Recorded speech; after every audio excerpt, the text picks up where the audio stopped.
Might North Carolina land a second former ACC foe in the transfer portal?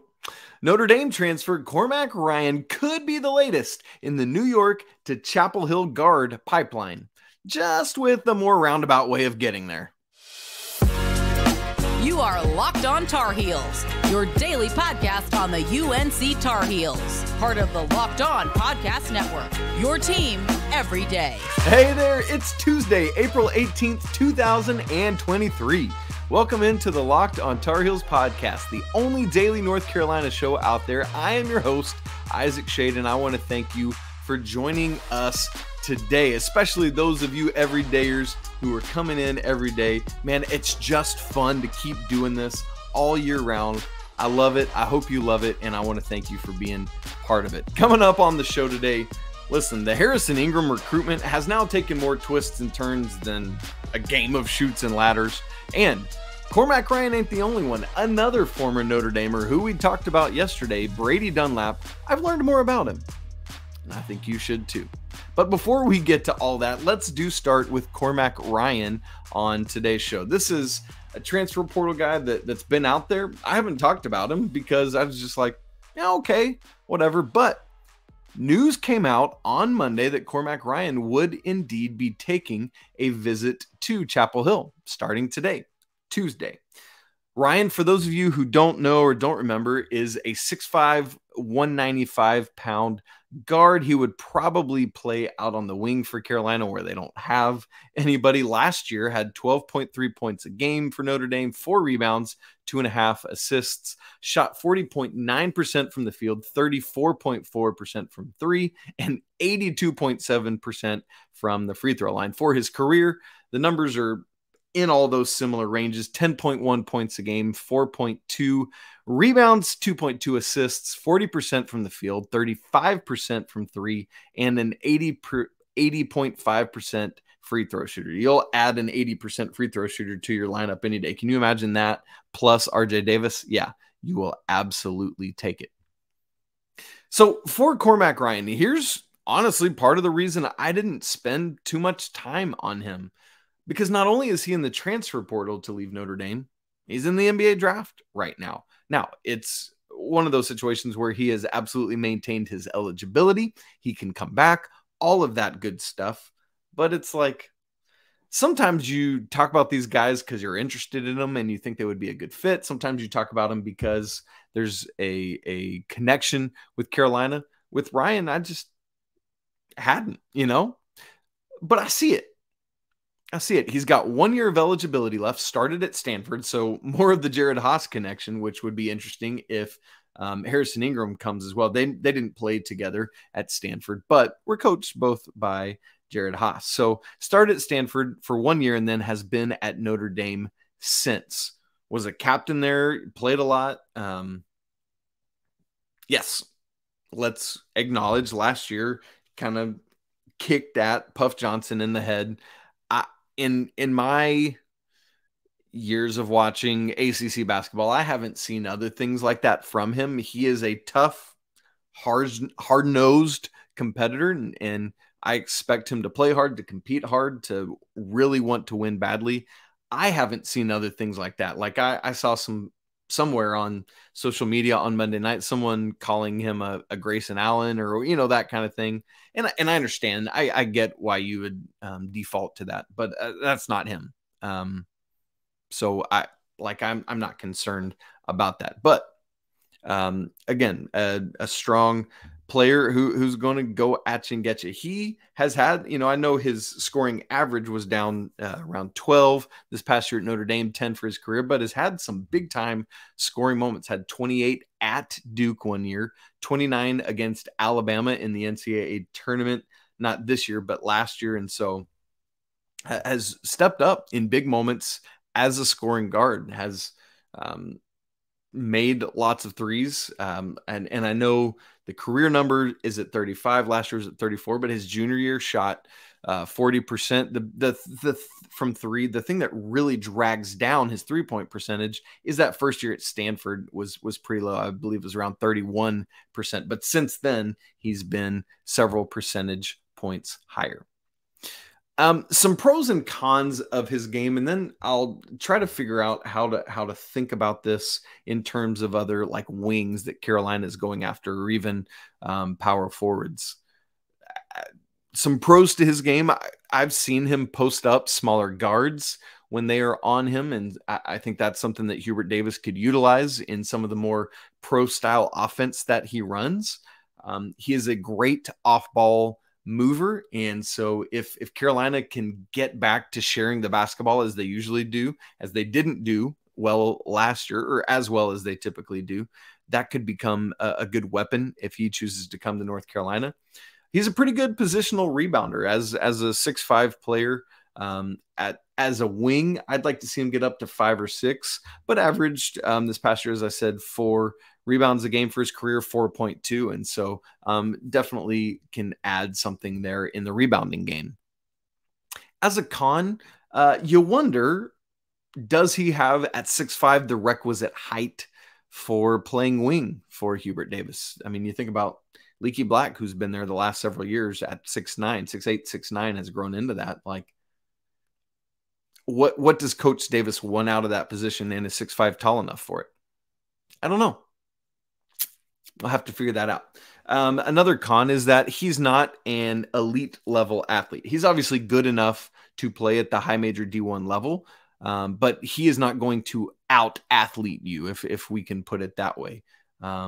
He won't be deficient athletically, but a con is that he's just an average athlete. So answering questions,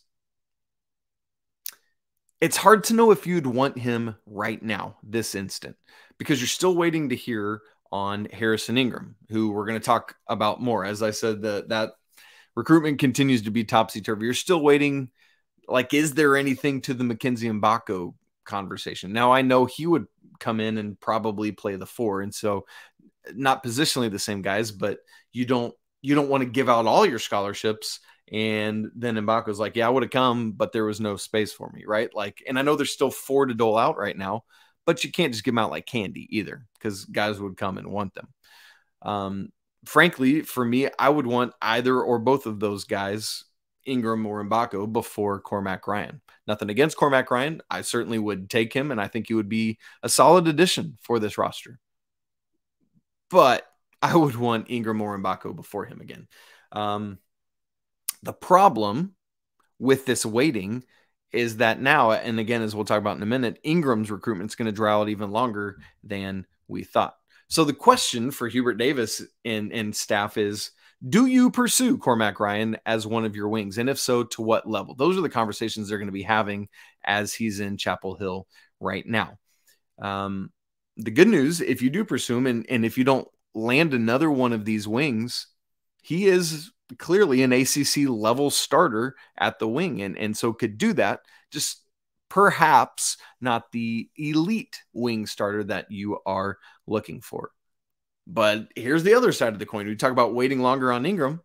Keep in mind, as I said, Cormac Ryan is in the NBA draft right now, so you'd have to wait till he decides if he's going to come back or not. Now, let's also say this. Why is he taking visits if he's all in on the draft? For me, the draft is a testing thing for him, and he's going to come back to college.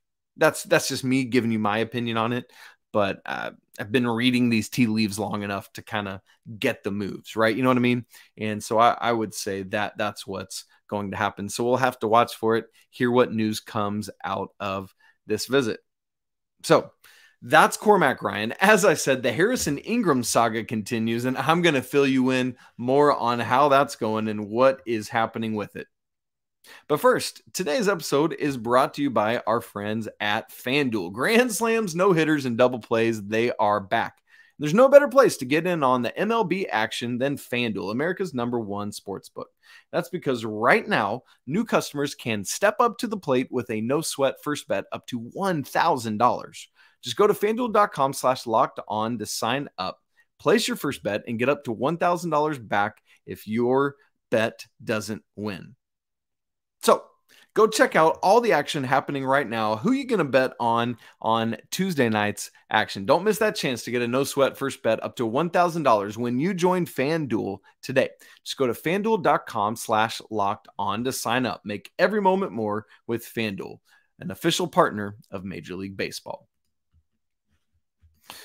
Friends, thanks so much for making Locked On Tar Heels your first listen every day. You everydayers, come back. Make sure you're here tomorrow because Coach Pack Kilby, he will be with us, and we're going to be reviewing last season's front court, unless there's some kind of crazy news that hits between now and then. So I told you, Harrison Ingram, the twists and turns continue in his recruitment, because for a while it was like, oh man, the Tar Heels are going to get him. And then it was like, oh no, Kansas is going to get him. And now there might be some more optimism, but a little bit of confusion as well. And I need to fill you in on that as well. Not confusion on my part, confusion out there that I want to try to help clear up. So here's the thing. Ingram right now was supposed to be in Lawrence, Kansas visiting. He had some in-home visits over the weekend and then was going to go to Lawrence at the beginning of this week to visit Lawrence. Well, we learned on Monday that he was going to actually have to push back that visit to April 27th, so about 10 days away. Nothing more than a class scheduling conflict. Just needed to be there for class and had to push back. Like, these things happen. Now, sometimes when that happens, it's an indicator of something going on where he's going to decommit or change his mind or be out on that school. Nothing of that sort right now. Literally just a class scheduling conflict. So hear that. Secondly,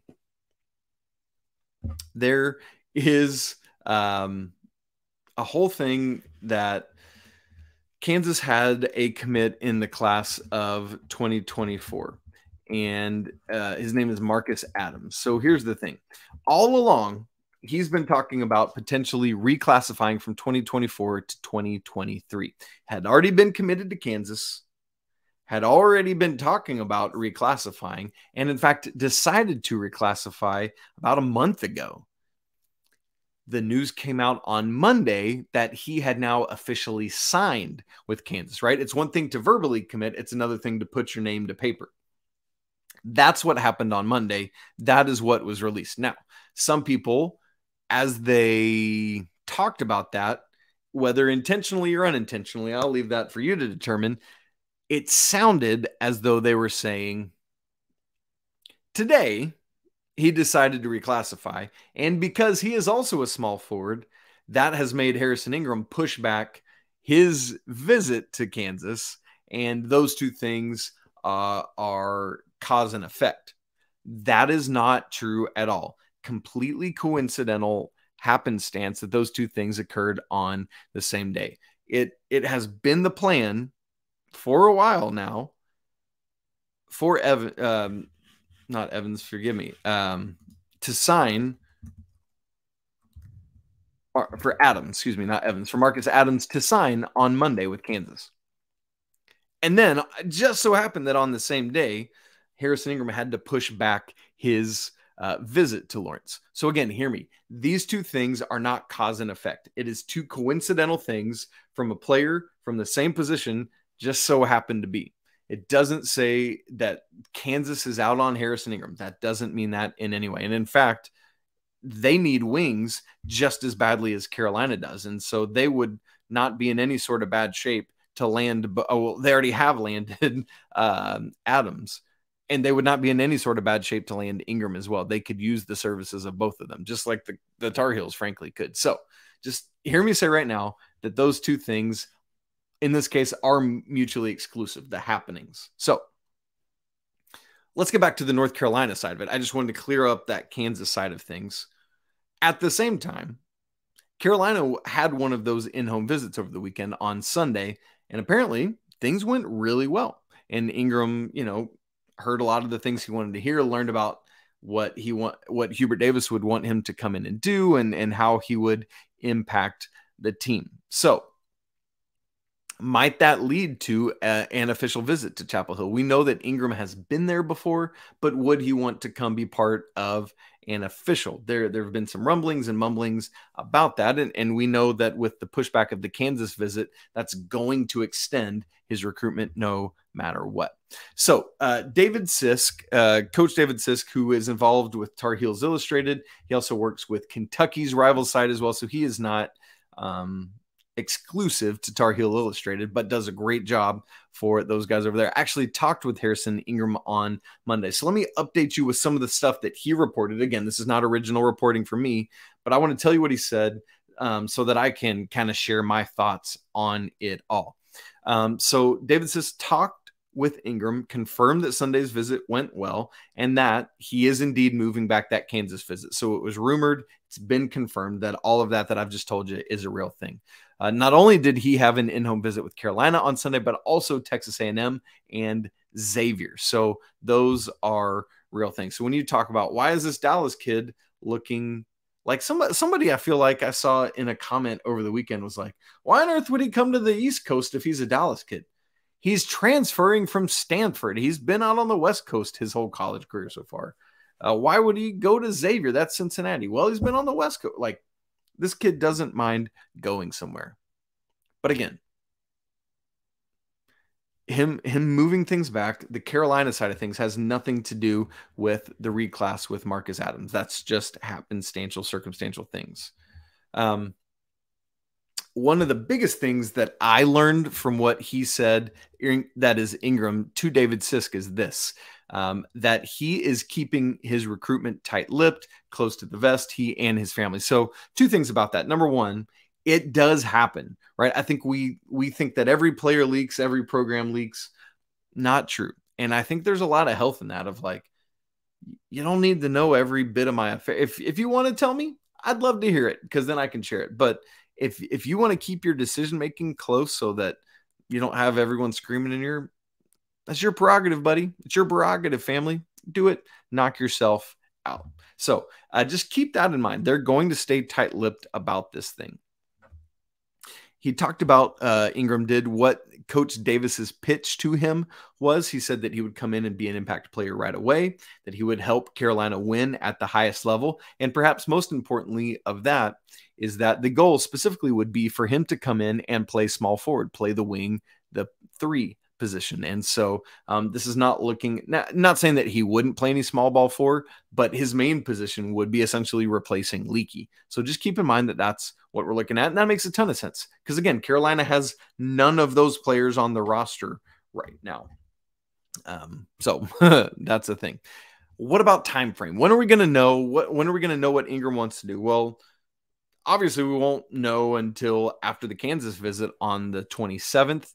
But Ingram said that he's not set one yet. He said whenever he's ready to make a decision, he'll make a decision. The direct quote was, could be tomorrow, 2 weeks, a month, whenever he's ready. And so it's got to be patience. That's what we're looking at right here in terms of, hey, could we get Harrison Ingram? Maybe. We're going to have to continue to wait and see. And then ultimately, what is his deciding factor? He said to David Sisk that it was a trust and belief in the entire coaching staff. While some people talk about like, I just need to know that Hubert Davis has my back, or I just need to know that Sean May's got me. He said it's got to be the whole coaching staff coming around me and things together. So he is looking for that family atmosphere and wants to be part of that. Keep in mind, if he so chooses, once again, Ingram has 2 years of eligibility. I am still, as I said in the previous conversation about Cormac Ryan, all in. Let's get Harrison Ingram. I just think there are things he can and will add for Carolina that would be extremely, extremely beneficial. Well, on yesterday's show, we began by talking about Brady Dunlap, who Carolina had offered a scholarship to in the past week or so. And I was kind of confused, trying to make sense of it, trying to, all of us kind of in real time, is this an intentional move? Is it, hey, we're striking out, so we're offering late on this guy? But I learned more about him later in the day on Monday. And this offer makes more sense to me now. And I say now, let's go get him. I'll tell you why in just a second. After Monday's show, where we led off with Brady Dunlap, who is, you look at things for the recruiting cycle and it's like, okay, Carolina's all done in the 2023 class, at least high school players, right? All the attention is going to be on the transfer portal for these 4 remaining scholarships. But then kind of out of left field, there is another high school offer to Brady Dunlap, who's out of California.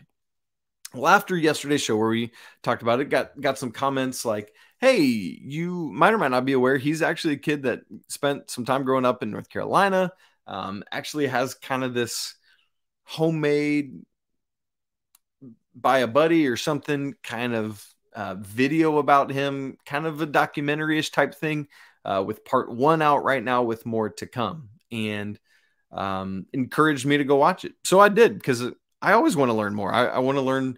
I often talk about, like, the whole reason I do this is to help share the knowledge of who these young men and women that we talk about actually are beyond the court. Yes, I mean, they're great and phenomenal athletes, or they wouldn't be at North Carolina or on North Carolina's radar in the case of recruiting.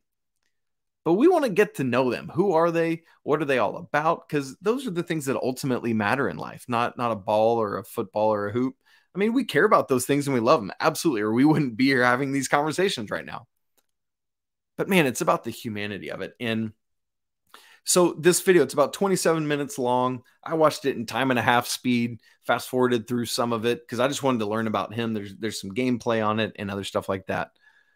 Let me say, I think this is a neat thing he did to give us a look into his life, Brady Dunlap, at who he is, what he's all about, where he's coming from, why he would be a fit for wherever it is that he lands. So pretty cool stuff. And so I would encourage you to check it out. If you didn't hear our conversation about him yesterday, you can make sure to click on that and check it out. So here's some things learned from the video and why it impacted me in a positive way, thinking about Brady Dunlap, and why now I'm like, hey, if this kid is kind of who he portrays himself to be and the fighter that he is, and if he's willing to hang around and have to develop and work his way up, I'm in on him.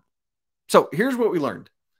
Perhaps very importantly, yes, he lives in California, but his family moved out there from the North Carolina area, from North Carolina. And so roots, home in North Carolina. Interestingly, in this video, he talks quite a bit about a lot of schools that were on him and showing interest, making offers. And we're talking like high level blue blood schools.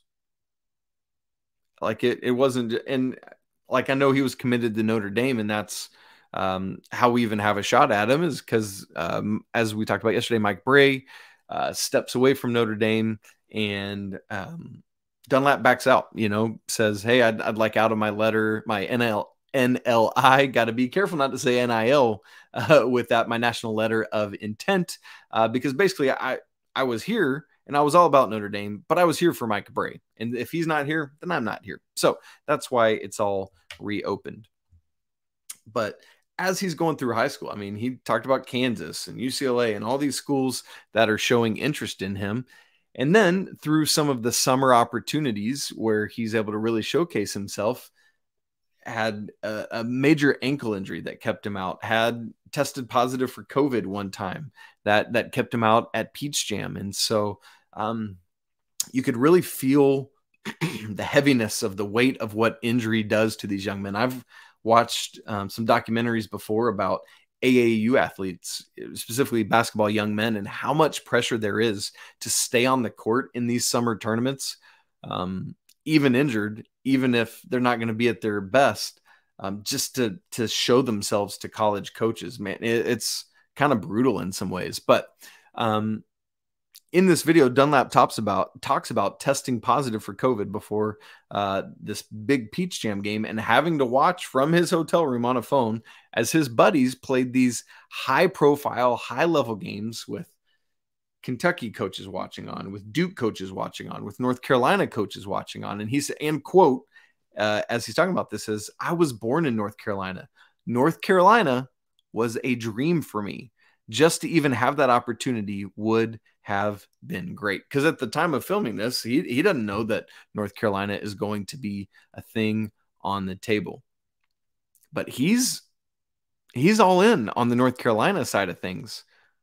And so the fact that the Tar Heels are included in his Final Five, there's some major possibility there, and could be some help with building program versus team, as we've talked about. If he is indeed a guy that wants to come and be around and work hard and develop, that could be a big programmatic win. You get massive publicity playing in big like Peach Jam games like that. But unfortunately for Dunlap, he just misses out on that opportunity. Talked about losing offers and opportunities because of these random injuries.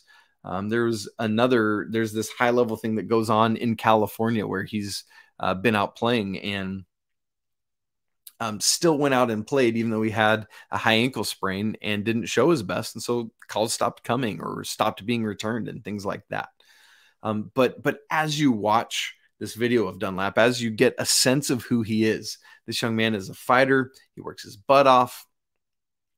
This year, his senior year, they won the California State Open Championship, open to everyone, knocking off some of the most high-profile high schools and athletes and elite players that you've heard of. And they won it all. So this kid is a winner. He's a champion. There's a lot of game footage in it, and it's like, he's out there doing it, man. Excuse me. Like, dude's a winner. And I want winners on my team. You know, we talked earlier about Cormac Ryan being a multi-year captain at Notre Dame. I can take that because it's guys that know how to win, that desire to win, and that aren't going to settle for not winning. So for me, I know he's a little bit lower ranked, but it seems like, very legitimately seems like, injuries played a huge role in lowering his rating.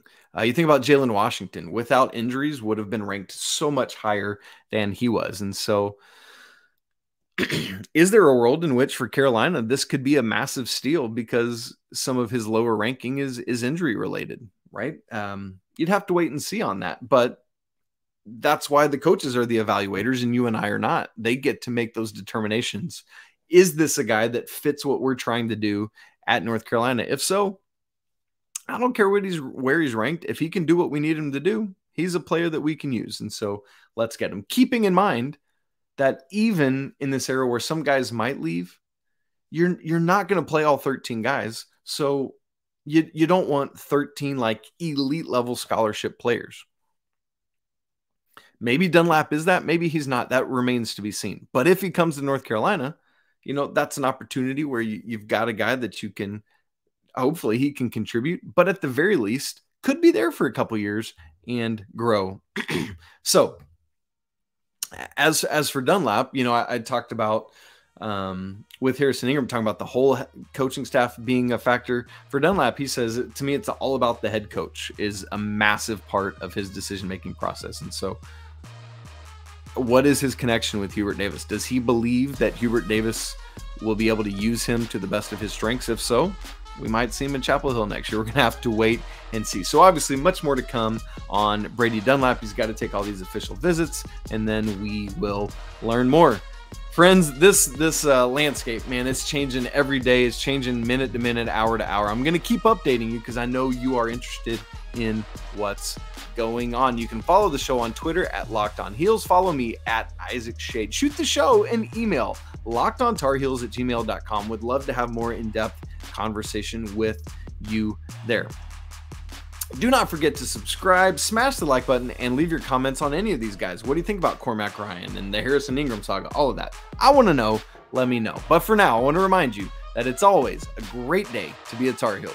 We'll talk again tomorrow, but until then, peace.